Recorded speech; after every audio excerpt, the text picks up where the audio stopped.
منظومة الباقين يا مولانا. طيب عندك نسخة؟ ما أعرفها. تفضل.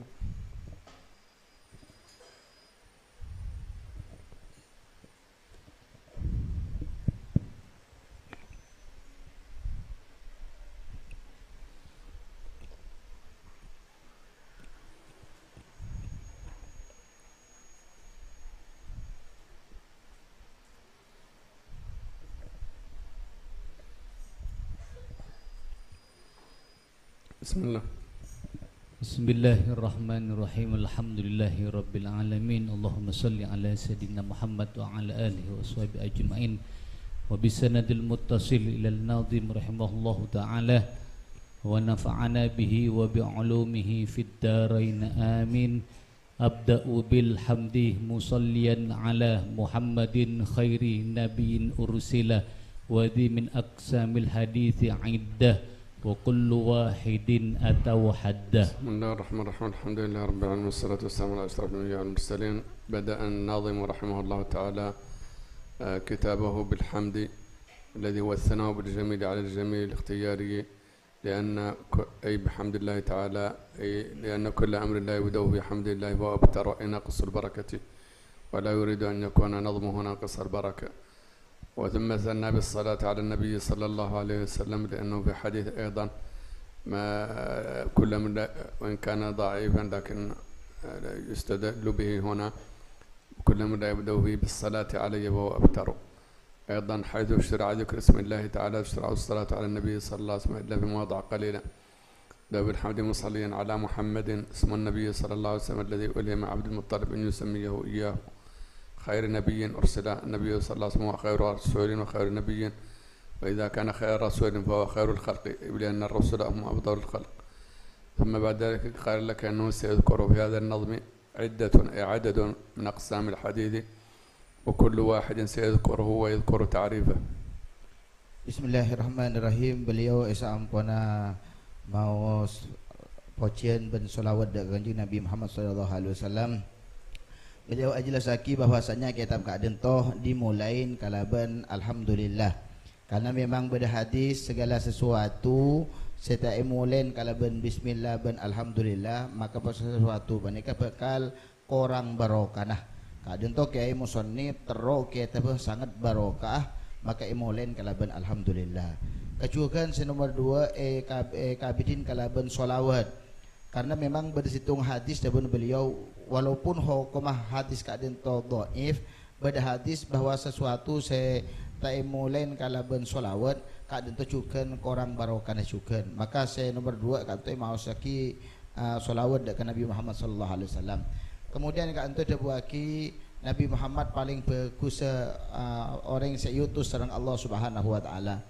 Debun beliau ketika kocakin Nabi Muhammad paling bagus para nabi, maka otomatis Nabi Muhammad panika paling bagus makhluk, karena paling bagus makhluk panika adalah nabi-nabi Allah, sedangkan Nabi Muhammad adalah paling bagus nabi Allah. الحديث الصحيح أولها الصحيح وهو ما اتصل إسناده ولم يشد أو يعل يرويه عدل ضابط عن مثله معتمد في ضبطه ونقله. قال أولها الصحيح، أول الأقسام هو الصحيح. الصحيح ما اجتمع فيه 5 أشياء. أولا اتصال السند، أن يكون كل واحد روى عن واحد روى عن واحد نفس، يعني ما سقط راو بين في السند. الثاني العدالة في الرواة جميعا. الثالث الضبط في الرواة جميعا. الرابع عدم الشذوذ. الخامس عدم العلة، سأتكلم فيما بعد عن الشذوذ والعلة. فالعدل هو الذي يجتنب الكبائر إطلاقا ولا يأتي الصغائر إلا نادرا، ويجتنب الأمور المخلة بالمروءة. والضبط هو الشخص الذي إذا سمع شيئا أداه كما سمعه، وينقسم إلى ضابط صدر وضابط كتاب. ضابط صدر هذا الذي كل ما سمع يحفظه في صدره، وضابط كتاب هذا الذي كل ما سمع يكتبه إلى أن يحدث به. فما توفرت في هذه الشروط ال5 هو الصحيح. Pertama kali ingki Kak Dento penjelasan tentang hadis sahih. Hadis sahih Kak Dento adalah sesuatu sehingga lengkapin deka 5 syarat. Nomor situng asampung sanad, nomor 2 atil, nomor 3 dhabit, nomor 4 tanding ilat, nomor 5 Kak Dento tasyad. Panapa saya kocaki asampung sanad? Saya kocaki asampung sanad kuah engki Kak Dento hadis Kak Dento cerita aki dari rawi ke rawi terus sampai dapat Nabi Muhammad SAW. Tak ada situng pun dari mereka Kak Dento saya tak sebut Kak Dento sebut aki asampung sanad. Nomor 2 termasuk syarat yang Kak Dento kutu adil. Kenapa saya kocak aki adil kuah? Saya kocak aki adil kuah tidak pernah mengerjakan dosa raja. Manabi kusakeni ngalakunin tapi tak sering ngalakunin dek kusakeni Kak Dento. Kemudian Kak Dento sebut lagi termasuk syarat hadis sahih kutu dhabit. Dhabit manakah beda 2 macam. Beda dhabit apalan dalam ateh, beda dhabit kitab. Engki tapi beliau apalan Kak Dento sangatlah kuat ketika ngapalaki hadis, beliau tidak pernah lupa terhadap hadis Kak Dento termasuk syarat hadis sahih. Dan begitu pula kutu ta'syad dan kutu sepeh daripada ilat-ilat selain. Dan kutu muru anah juga bagus Kak Dento termasuk syarat rawi muntaro hadisnya kanto hadis sahih. Al-hadisul hasan wal hasanul ma'ruf turqan wa ghadat rijaluhu lakas sahih istaharat. أما الحديث الحسن فهو ما توفرت فيه الشروط الصحيحة ال5. لا بد من اتصال السند، لا بد من العدالة، لا بد من الضبط، لا بد من عدم الشذوذ، لا بد من عدم العلة. فهذه لا بد من الحسن. الفرق بين الصحيح والحسن أن رجال الصحيح سند الصحيح لا بد أن يكونوا بغاية الضبط، ورجال الحسن يكونوا ضابطين لكن متوسطين. لا بد يكونوا ضابطين لكن متوسطين. وكل من الصحيح والحسن يحتج به بالأحكام. والسبب التفريق بينهما فقط إذا وجدنا حديثين متعارضين أحدهما صحيح وآخر حسن ولم نستطع الجمع بينهما حينئذ نقدم الصحيح على الحسن. هذا هو الفرق فقط، وإلا فنفس الشروط لا فرق بينهما إلا فقط رجال بالنسبة للضبط. رجال الصحيح لابد أن يكونوا بغاية الضبط، ورجال الحسن ينبغي أن يكفي أن يكونوا متوسطين. Dabun beliau hadis hasan dan hadis sahih Kak Dento pada dalam syarat selemak gila kanto pada saja asampung sanad, kutu ta'syad, kutu tandi ilat, kutu dhabit, kutu atil. Kak Dento sami saja. Kecuali situng manabi hadis sahih Kak Dento do beda hafal kanto de pada kepunta sehafalan. Sedangkan hadis hasan Kak Dento beda ingat tengah Kak Dento. Manabi masalah kening yang kui panwa punten. Dabun beliau hadis hasan sareng hadis sahih Kak Dento pada bisa yang kui, pada bisa teti dalil, pada bisa teti hujjah.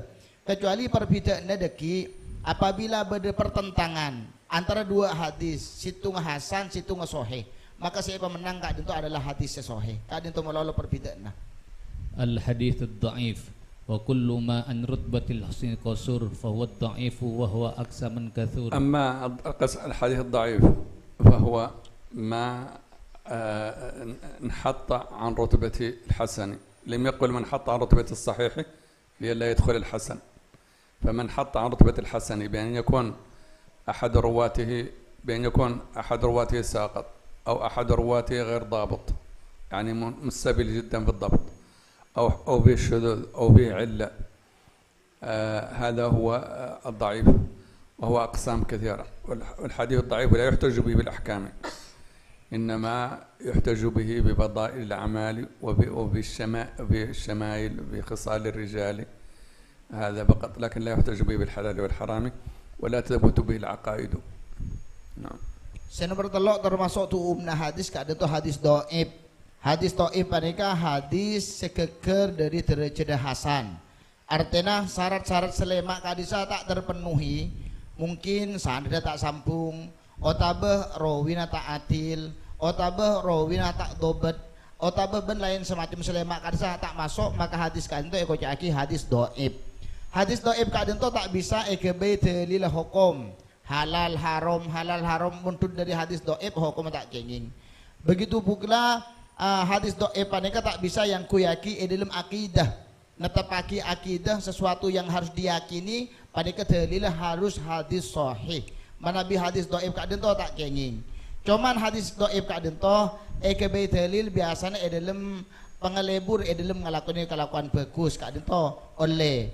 Dan begitu pula dalam sejarah Nabi Muhammad sallallahu alaihi wasallam kadin to walaupun hadis dhaif kadin to oleh EKB cerita Nabi Muhammad sallallahu alaihi wasallam. Al-hadithul marfu' wal maqtu' wa ma udifa lin nabil marfu'u wa ma li tabi'in wal maqtu'u. قال الحديث المرفوع هذا الذي رفع إلى النبي صلى الله عليه وسلم، يعني قيل فيه قال النبي صلى الله عليه وسلم سمي مرفوعا لارتفاع رتبته بنسبته إلى النبي صلى الله عليه وسلم. قد يكون صحيحا، قد يكون حسنا، قد يكون ضعيفا، المهم أي خبر قيل فيه قال النبي صلى الله عليه وسلم فهو مرفوع. أما ما أضيف إلى التابعي فقط كابن شهاب الزهري أو الحسن البصري هذا يسمى مقطوعا، لكن لم يتعرض لنا هنا لما أضيف للصحابي. ما أضيف للصحابي يسمى موقوفا، كما حديث مثلا لم يتجاوز أبا بكر الصديق أو عمر بن الخطاب أو عثمان بن عفان أو علي بن أبي طالب أو أي صحابي. الحديث المضاف الذي لم يتجاوز به الصحابي هو يسمى موقوفا، والذي رفع إلى النبي صلى الله عليه وسلم يسمى موقوفا، والذي نسب إلى تابعين فقط يسمى مقطوعا.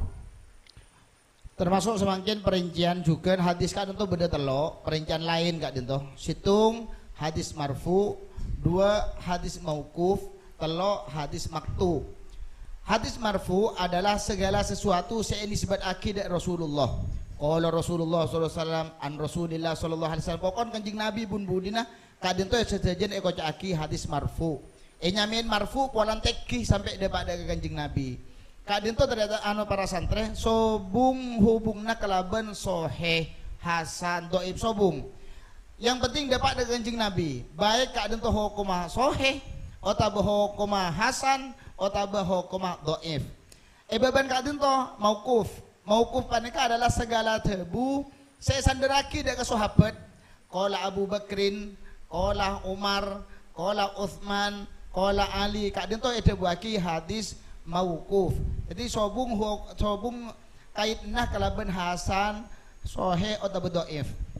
Seterakhir engki kadin to maktu adalah segala debu saya sandaraki dari tabiin. Contoh qala Imam Zuhri, contoh qala Imam Hasan Basri, contoh ben tabiin selain. Jadi sedaja debu saya sahabat dekat tabiin ni kenyamanan waktu, segala debu saya sahabat dekat sahabat asmana mauquf, segala debu saya sahabat dekat Kanjeng Nabi ka antu asmana marfu.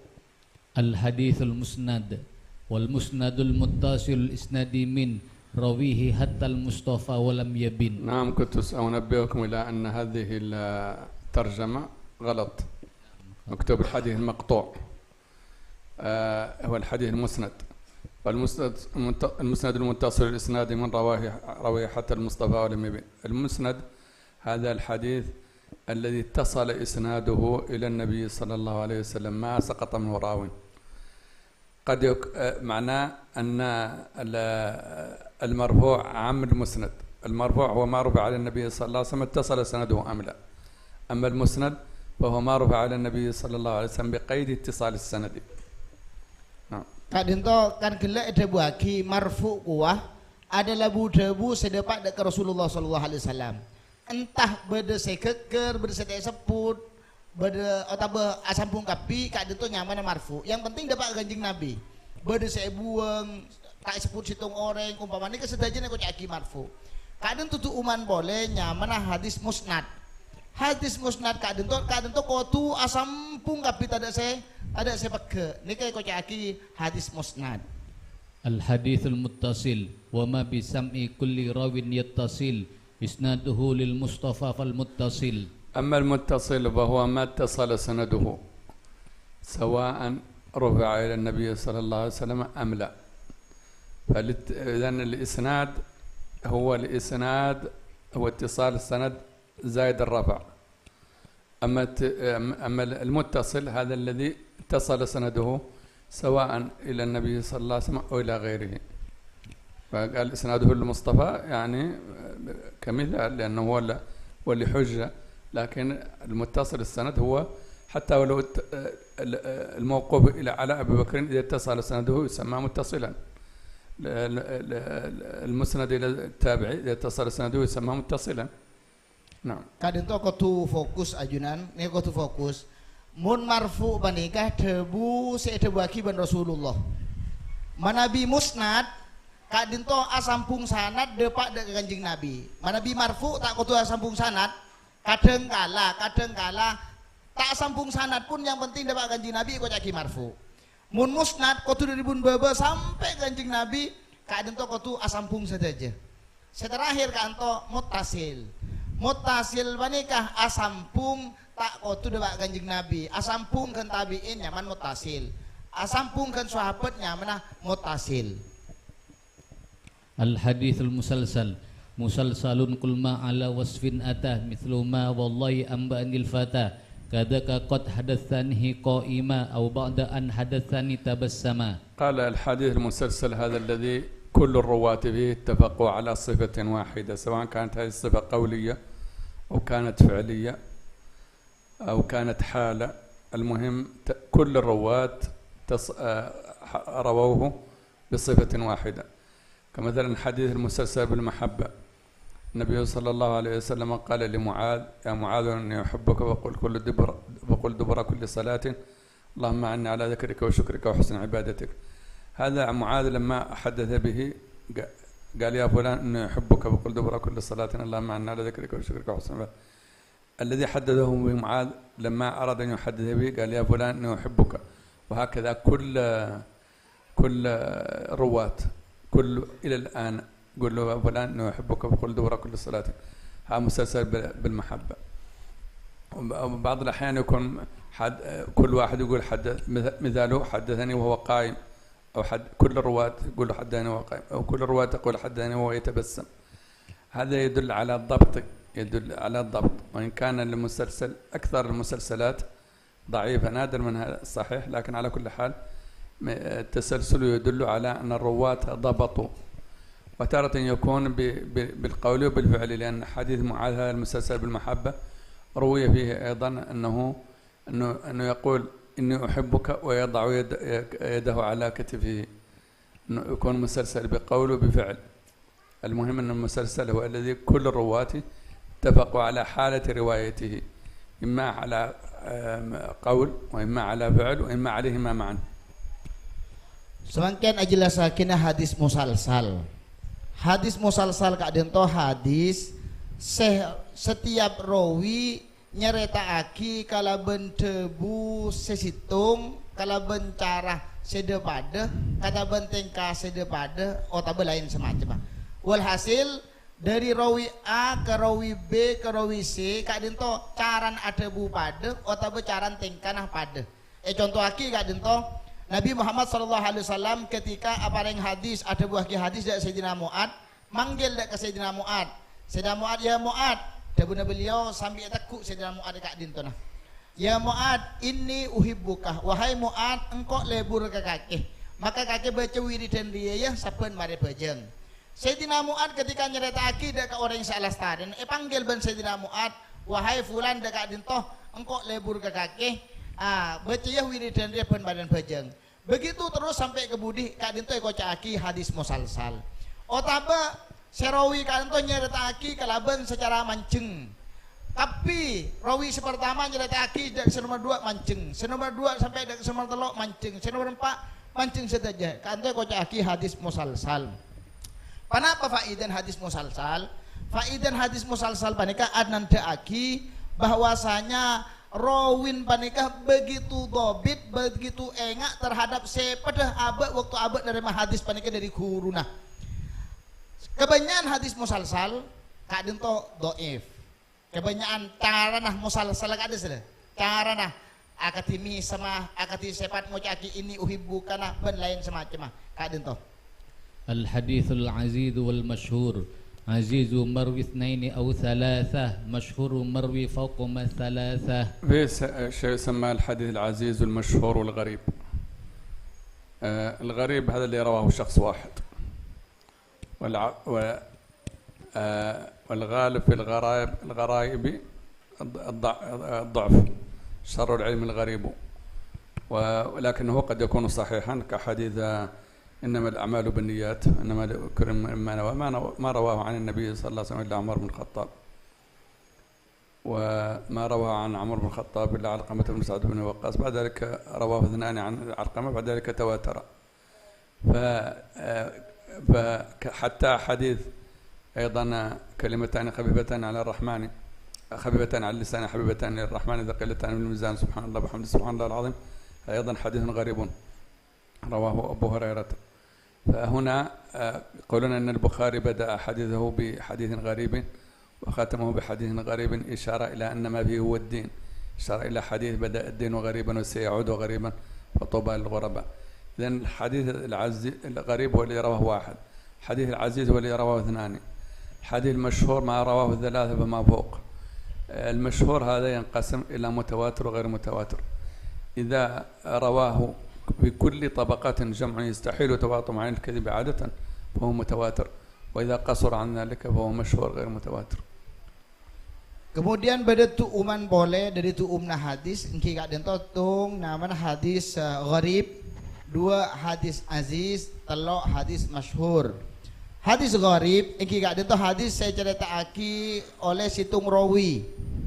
Baik bun kak dim abai walhasil pada situng rawi perjalanan sanad kak dento cuma kak dento tok sandi hadis penikah niki kocaki hadis gharib. Kak dento contoh aki dua hadis sareng beliau. Hadis pertama hadis innamal amalu binniyat. Kak dento pernah gharib di atas, marin debak kebabena masyhur. Begitu pula hadis kalimatani khafifatani ala lisan, debuna beliau kak dento juga hadis gharib. Kebanyakan hadis gharib kak dento dhaif. Kemudian ketika hadis kak dento ceritaaki oleh dua sanad, beda boleh kak dento beda sanad, kak dento bersenjataaki boleh lainnya, kak dento kocaki hadis aziz. Jadi hadis aziz kak dento adalah hadis saya ceritaaki oleh dua rawi. Mana bi banyak saya ceritaaki telok sampai lebih kak dento kocaki masyhur. Masyhur tadi kepada dua macam. Bada masyhur depak de keterajat mutawatir. Artinya dari bun atas ceritaaki dari bitongan sesangat banyak. Yang nomor dua bitongan sesangat banyak terus sampai depak kebun baba. Kak dento sesangat banyak sedajana. Kak dento kocaki hadis mutawatir. Mana bi tak ada pada kepelanggar mutawatir ceritaaki sareng orang per tempat panikah per generasi panikah tak sampai depak de mutawatir maka kak dento kocaki hadis masyhur. Jadi hadis masyhur hadis saya ceritaaki oleh banyak rawi cuman tak depak de kebitongna mutawatir. Al hadithul mu'an'an wal mubham. Mu'an'anun ka an sa'idin an karam wa mubhamun ma fihi rawin lam yusam. الحديث المعنعن هذا الذي كل الرواة قالوا فيه عن فلان عن فلان عن فلان. والعنعنة تدل على اتصال السند إلا إذا كان راوي الحديث مدلسا.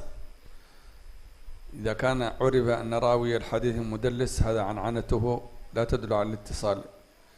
المدلس هذا الشخص الذي يروي عمن عاصره ما لم يسمع منه، هو إذا قال فلان الناس سيظنون أنه سمعه منه مباشرة لأنه في زمانه وهو في الحقيقة لم يسمع منه. هذا النوع عنعنته غير مقبولة لا تدل على اتصال السند.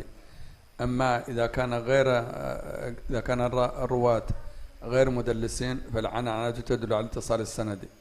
أما المبهم فهذا الذي سقط منه راوي، في راوي لم يسمى، ما سقط لكن لم يسمى، كما إذا قال عن فلان عن فلان عن فلان عن رجل هذه طبعا هذا حديث ضعيف لأنه فيه راوي لم يسمى لا ندري هل هو عدل أم لا. نعم. Termasuk hukumna hadis asma'ipun hadis mu'an'an. Hadis mu'an'an kadang itu adalah hadis yang menggunakan kalimat an Hasan, an Muhammad, an kadang itu sedajan kadang itu ekocaki hadis mu'an'an. Hadis mu'an'an kadang itu hadisnya nyampung, artinya nyampung kadang itu. Yang penting tada rawi mudallis. Panapa ekocaki rawi mudallis kuah? engki kadin toh seseorang senyeritaaki situng debu dari orang sesezaman ben beliau, tapi orang panika tak pernah ketemu ben orang panika. Jadi contohnya dan gula, odi sezaman zaman semangkin, umpama gula tak teman tabangki sareng kiai sebudi lau kadisa. Cuman abdina nyeritaaki dan gula oleh hadis dari kiai sebudi lau kadisa. Ini kenyamanan rawi mudallis. Ya, jadi menabi pada hadis an mu an kadin toh asampung sanad artinya kecuali menabi pada rawi mudallis agak dipanikah berarti tak sampung sanad. Kemudian hadis mubham. Hadis mubham kadin toh hadis salah situng rawin panikah te sebutaki asman basirah an rojulin danika. Itu jadi contohnya umpama haddatsana Muhammad, haddatsana Zaid, haddatsana fulan atau haddatsana rojulin. Te kebala basirah rojul panikah asmana. Kadin toh asma epon hadis mubham. Al hadithul ali wan nazil wa kullu ma qallat rijaluhu ala wa didduhu dhaka alladhi qad nazalah. قال العلو والنزول صفتان للسند، ليستا صفتان للحديث، لكن ليستا صفتين للحديث وإنما هما صفتان للسند. فالحديث العالي هذا الذي قلت الوسائط فيه إلى النبي صلى الله عليه وسلم أو إلى المروي عنه، والحديث النازل هذا الذي كثرت الوسائط فيه. طبعا الحديث العالي مقدم على حديث النازل إلا إذا جبر علو السند بالعلو المعنوي. إذا كان الرجال كثيرين لكنهم بغاية الجلالة، أما السند الذي رجاله قليلون لكنهم دون أولئك فيجبر ذاك العلو، يجبر ذاك النزول بعلو المرتبة. إذن العلو هو عبارة عن قلة الوسائط إلى النبي صلى الله عليه وسلم، والنزول عبارة عن كثرة الوسائط. فمرة مثلا أقل أعلى سند البخاري في الأحاديث ثلاثيات التي ليس بينه وبين النبي صلى الله عليه وسلم إلا ثلاثة، هذا يسمى عاليا، سند عالي. والنزول لو فرضنا أن هذه الأحاديث الثلاثيات رواها آخر معاصر البخاري ب5 أو 6 بينه وبين النبي صلى الله عليه وسلم، نقول سند البخاري عالي والسند الآخر نازل. Termasuk dari tuumna ilmu hadis nggih Kak Dento hadis Ali bin Nazil. Kak Dento da bun Syekh tuuman beni tuumna hadis tuumna sanad. Sanad Ali, sanad Nazil. Kenapa saya kocaki sanad sanad Ali? Saya kocaki sanad Ali nggih Kak Dento hadis sedari seandi kitab panikah ndek ke Kanjeng Nabi orangnya ese sekoni. Contoh dari Imam Bukhari umpama contohnya depak dek ke Kanjeng Nabi panika karo orang keteloh. Lah panika nyamana eki. Sesitungah bade boleh pada hadis panika kencelena dari imam lain umpama Imam Tirmidzi. Sedari Imam Tirmidzi depak ke Kanjeng Nabi panika hadis kadin to reng ke-6. Imam Bukhari reng keteloh. Sedin Imam Tirmidzi panika kocaki nazil olan banyak orangnya. Sedin Imam Bukhari panika kocaki Ali. Ekolana lebih sakoni orangnya. Dabuna beliau si Ali lebih menang ketimbang ben si Nazil, lebih kuat si Ali ketimbang ben si Nazil, kecuali apabila si Nazil sebanyak orangnya panika orangnya wat gawat kapi tepak ke imam kapi. Si Nazil si Ali reng keteloh ke Kanjeng Nabi keng reng sah biasa. Mun si ke-6 panika imam kapi ke atas, maka keadaan toh tak ekal aki kelaban si Ali.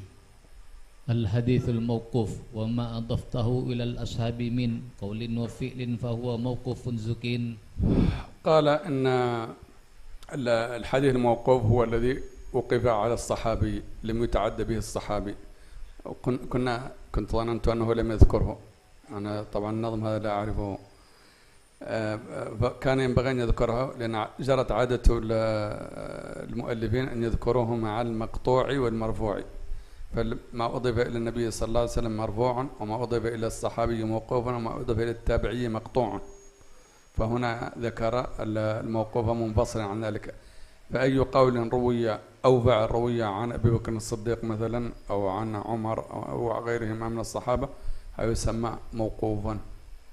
Nah. Kadento seperti yang telah dijabarkan Yade tentang masalah hadis mauquf.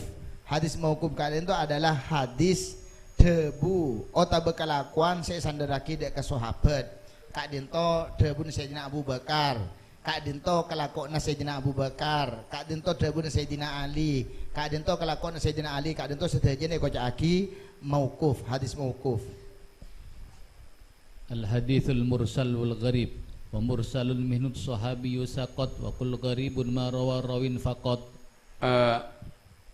أيضا هنا ذكر الغريب وكنا ظننا أنه لا يذكره، كان ينبغي أن يذكره مع العزيز والمشهور هناك. فالغريب ما رواه واحد والعزيز ما رواه اثنان وثلاثة والمشهور ما فوق ذلك. ثم تعرض للمرسل هنا. المرسل قال ما سقط منه الصحابي. ما سقط منه الصحابي في الحقيقة عبارة غير دقيقة، لأنه لو عرفنا أن المرسل طبعا معروف أنه من قسم الضعيف، ولو عرفنا أن الساقط هو صحابي لكان من قسم الصحيح، لأن الصحابة كلهم عدول. لكن العبارة الأدق أن يقول المرسل ما رفعه التابعي إلى النبي صلى الله عليه وسلم. يعني شخص مرفوع أنه ليس صحابيا بل من التابعين بالخصوص، من التابعين كالحسن البصري أو بن شهاب الزهري. إذا قال ابن شهاب الزهري مثلا قال النبي صلى الله عليه وسلم، هذا يسمى مرسل، لأنه سقط منه شخص، لأن هذا الشخص لا نعرف هل هو الصحابي فيكون الحديث صحيحا أو غير تابع أو غير صحابي فيكون الحديث ضعيفا، لأن التابعية قد يروي عن الصحابي وقد يروي عن التابعي. فما دام هناك احتمال أنه روى عن تابعين، هذا التابع لا نعرف عدالتهم. وقلنا أن الصحيح والحسن لا بد من معرفة الرجال ومعرفة عدالتهم وضبطهم. Kak dinto kitab jelas lagi hadis mursal gua hadis semuang sahabat. Debuna Syekh Amin Kak dinto tak korang teliti sekoni. Mak bisa karena hadis mursal Kak dinto masuk akidah ketuumna hadis doib. Mana bisa keker Kak dinto sahabat jelas sahabat soheh bani hadis doib debuna beliau. Maka kalau masih bener debuna beliau saya kocaki hadis mursal yaitu adalah hadis seedebuaki oleh tabiin bahwa penikah ndin kanjeng Nabi. Tabiin langsung ada buaki ndin kanjeng Nabi. Kan ketika tabiin langsung kongang tabiin penikah mereng dari tabiin boleh ya tese baru dapat ke kanjeng Nabi. Saya buang penikah le. Saya buang belum tentu cek asa sahabat. Kongang tabiin juga. Jadi tabiin ngiding dari tabiin ngiding dari Rasulullah. Mana biar kati panika persis hadis mursal panika masuk akidah ketuumna hadis doib. Jadi mana bisa beda takrif kan toh hadis mursal adalah hadis semuang sahabat, tak bisa masuk akidah ke hadis doib karena sedajana sahabat kadin toh adalah orang-orang adil, pasti hadisnya hadis sahih walaupun sahabat tidak sebut lagi. Al hadithul munqati wa kullu ma lam yattasil bihali isnaduhu munqati'ul awsali. قال وكل ما لم يتصل بحال إسناده منقطع الأوصال. الحديث المنقطع هذا الذي سقط منهم بعض الرواة لم يبهم. في فرق بين المبهم والمنقطع. المبهم هذا لم يسقط شخص إلا أنه جهلت هويته عن فلان عن رجل. أما المنقطع لا، فسقط راجل. كما إذا أحد من التابعين روى عن صحابي. لو روى مالك مثلا عن أنس أو عن أحد الصحابة يسمى هذا منقطعا، لأنه تجاوز، لأن في مرحلة من الرواة تجاوزها هذا الراوي. إذن في فرق بين المنقطع والمقطوع. المقطوع من صفات المتن والمنقطع من صفات السند. المقطوع هذا الحديث الذي روي عن التابعي فقط، روي عن التابعي. أما المنقطع فلا، الحديث قد يكون روي عن النبي صلى الله عليه وسلم إلا أن بعض رواته سقط. نعم. Termasuk daripada tuumna hadis kadinto hadis mungkoti. Mungkoti kadinto saya pada sanad. Artinya saya kocaki hadis mungkoti adalah hadis saya salah situ sanad dan panikah baru saya sebut lagi baik hadis panika sanad setuju nah ada pak ke Rasulullah oh tak ada pak ada ke Rasulullah yang penting berdasar keker niki kocaki hadis mungkoti mana bi hadis mubham hadis sesamarnya mana tak keker tak elang keng karo kebele rojul pasir rojul panika tak awon ninja pasera niki kocaki mungkoti jadi mungkoti panika adalah pada sanad adapun mauquf kak dinto pada matan gila kan saya sebut lagi mauquf panika sahabat dawuhna sahabat الحديث المعضل والمدلس والمعضل السقيط مثنان وما أتى مدلسا نوعان الأول إسقاط للشيخ وأن ينقل عمن فوقه بعن وأن والثاني لا يسقطه لكن يصف أوصفه بما به لا ينعرف قال المعضل اللي سقط من اثنان الحديث المعضل اللي سقط من اثنان لكن كان حذف نعتا هنا لا بد منه ما سقط من اثنان متواليان كما إذا سقط واحد من تابعي التابعين من تابعي التابعين أسقط واحد من تابعي التابعين وأسقط واحد من التابعين اثنين متواليين أو سقط أحد التابعين وصحابي هذا يسمى معضل لأنه سقط منه راوي يعني لا بد أن يكون متواليين أما إذا سقط راوي من أول السند وراوي من وسط السند مثلا هذا لا يسمى معضلا وإنما يسمى منقطعا من عدة محال. Kemudian beliau semakin menjelaskan tentang hadis mu'dhal. Hadis mu'dhal engke ada itu hadis sekeker dua rawinah berturut-turut. Umpama kadang itu bersitung hadis diceritaki oleh Zaid, mari Zaid panika Muhammad, mari Muhammad panika Abdullah, mari Abdullah panika Hasan. Muhammad bin Abdullah panika sebut aki secara abareng. Jadi dari Zaid langsung dek ke Hasan, kadin itu kocaki hadis mu'dhal. Umpama beda hadis keker dua sanad, tapi talong bolong. Se nomor 5 keker, se nomor 2 keker umpama. Pane kayak kocaki hadis mu'dhal walaupun 2 si keker. Walan apa-apa, walan tak apolong. Kocaki panapa? Kocaki hadis mungkoti mutaaddidah. Hadis sebeda pekeun keng banyak pekeunna.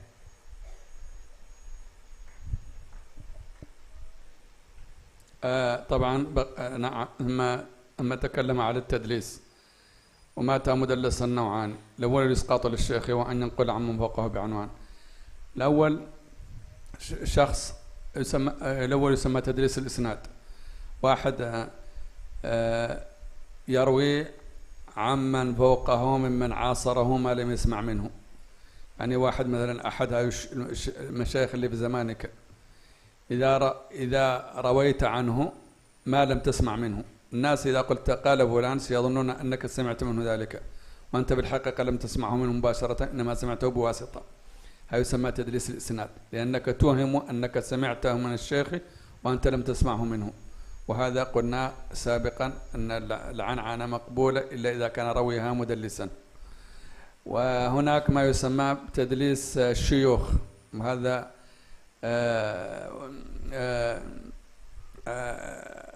قد يكون الغرض منه إذا كان شيخه ضعيف يسميه بتسمية غير مشهورة يكون عنده تسمية مشهورة مثلا اسمه مثلا المشهور اسمه المشهور مثلا مالك فيسميه هو مثلا أبو عبد الله أو أبو عمر أو كذا تسمية له غير معروفة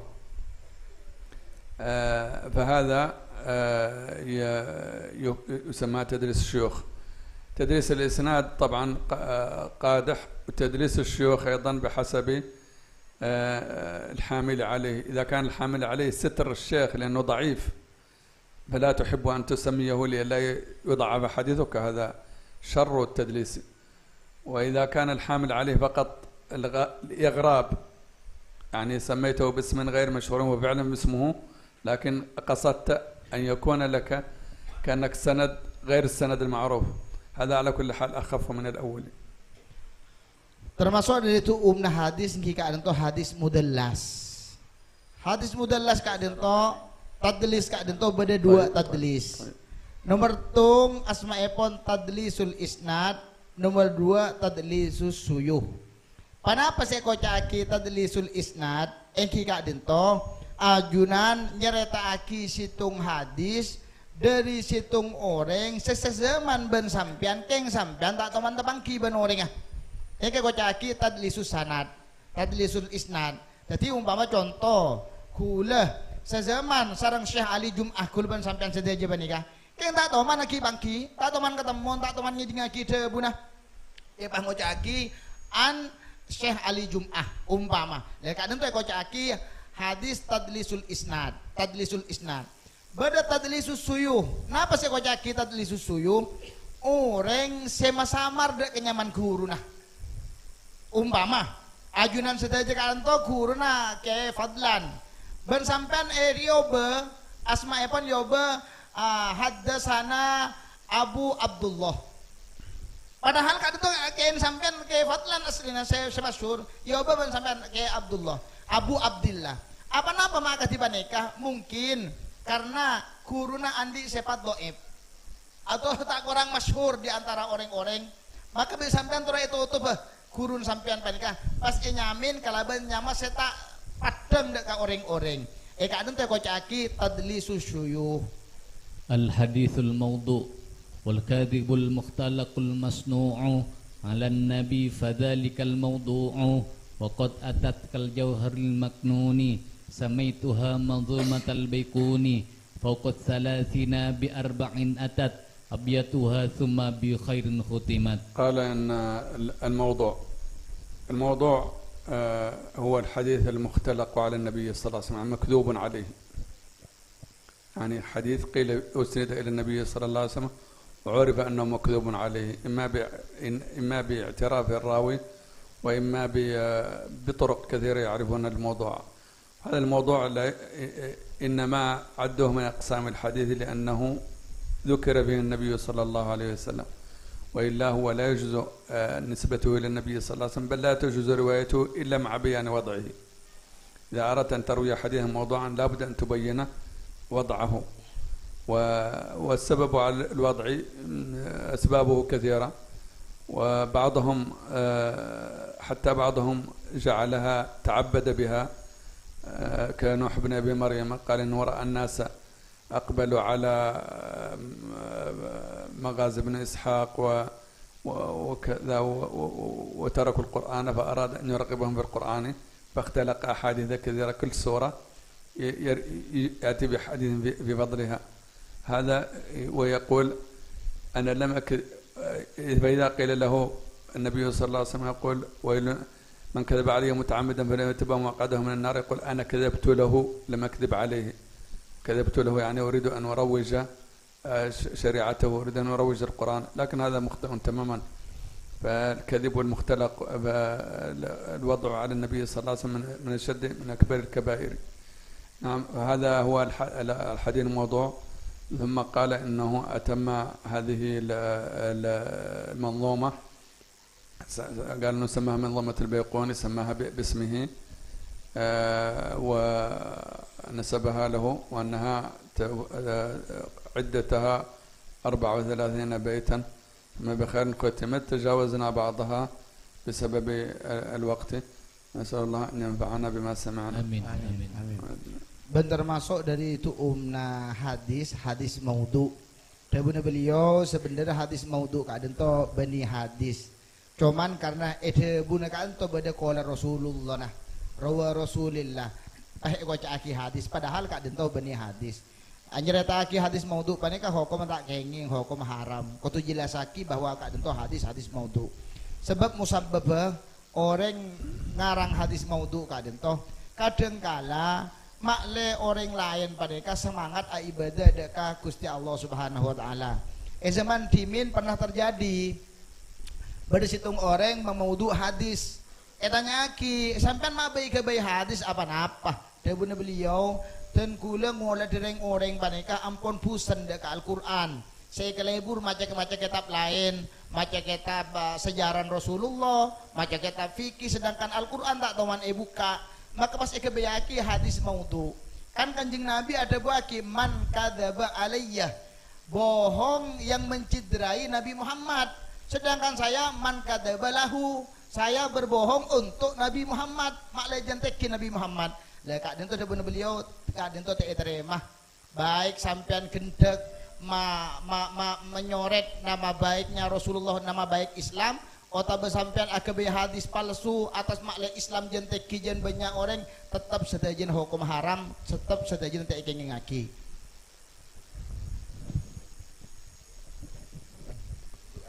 Bismillahirrahmanirrahim. Alhamdulillah rabbil alamin arrahmanirrahim maliki yawmiddin iyyaka nasta'in ihdinas siratal mustaqim siratal ladzina an'amta 'alaihim صلى على سيدنا محمد الفاتح لما أغلق الخاتم لما سبق ناصر الحق وقل هذه صراطك المستقيم. اللهم اجعل جمعنا هذا جمعا مرحوما واجعل تفرقنا من بعده تفرقا معصوما ولا تجعل منا شقيا ولا محروما. اللهم لا تدع علينا بمسنا هذا ذنبا الا غفرته ولا هما الا فرجته ولا دين الا قضيته ولا قلبا الا اصلحته ولا مريضا الا شفيته ولا عدوا الا كبيته ولا حاجة من حوائج الدنيا الا قضيت لك بها رضا النبي صلى الله عليه وسلم وقضيته برحمتك يا ارحم الراحمين. اللهم علمنا ما ينفعنا وانفعنا بما علمتنا. اللهم اجعلنا من يستمعون القول فيتبعون احسنه. اللهم بارك في هذا المعهد وبالقائمين عليه وبطلبته، واجعلنا واياهم من العالمين العاملين من الفقهاء في الدين وعلم التاويل. اللهم اقضي حوائجنا. اللهم اجعلنا من خاصية اتباع نبيك صلى الله عليه وسلم وعظم حظنا من محبته واجعلنا من شفاعته. اللهم لا تبقى لنا حاجة من حوائجنا الآخرة إلا قضيتها. اللهم ربنا آتنا في الدنيا حسنة وفي الآخرة حسنة وقنا عذاب النار. اللهم صل على سيدنا محمد صلاة تفتح لنا بها باب الرضا والتيسير وتغلق بها الأبواب والسر والتعسير تكون بها وليا ونصيرا تولينا مولانا ابن معنا ونستغفرك. سبحانك اللهم وبحمدك أشهد أن لا إله إلا أنت أستغفرك وأتوب إليك. سبحان ربك رب العزة عما يصفون والسلام على المرسلين والحمد لله رب العالمين. الفاتحة.